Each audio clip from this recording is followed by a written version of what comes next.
The air looks dusty today. Or is that fog? Or is my windshield just dirty? Whatever it is, you can see there are particles in the air. We all know that particles are everywhere. Some particles are beneficial, like the small ones in sandpaper, and some are detrimental, like cigarette smoke. But where there are particles in the air, there too you will find MSP's particle instruments all over the world. They are used by research scientists and technicians to understand and measure just what's out there in the air we breathe, and to devise methods to control unwanted and even harmful particles and fibers.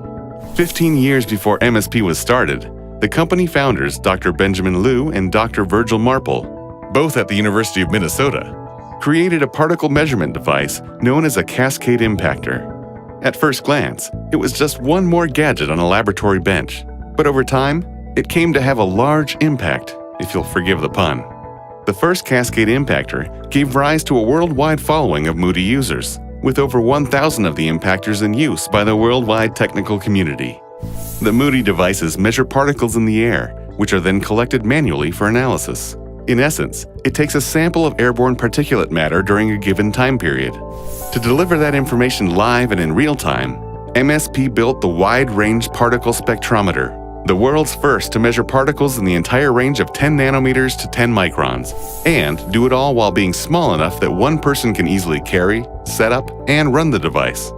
This instrument was one of several chosen by Chinese authorities to monitor air quality in Beijing during the 2008 Olympics because it measures particles in real time without someone having to manually collect and test the samples. While the Moody and WPS offer tremendous information about the physical characteristics of what's in the air we breathe, there's more data that can be gathered.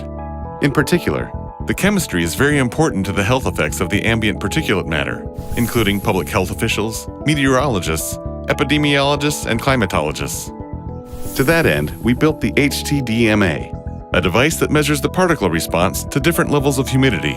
Information about how particles absorb and release moisture compared to the relative humidity tells scientists about the particles themselves. This kind of information could have a large impact on climate science and other fields. It's easy to see that what's in the air we breathe is critically important to every one of us. And because we can't see most of the tiny particles and fibers, it's easy to forget that the air is always full of them. Because of this far-reaching impact, government-sponsored researchers are among the most common users of MSP equipment. We've seen our testing equipment carried by hand, attached to planes, and mounted on skyscrapers. From the Departments of Defense and Energy or the National Institute of Health in the US, to a large number of foreign governments, we're intimately involved with air sampling research. Deploying our equipment to collect samples and data on our atmosphere is, you might even say, as common as the air we breathe. And every day, we're enabling our customers to find out more about it. We're MSP. Microtechnologies, big ideas.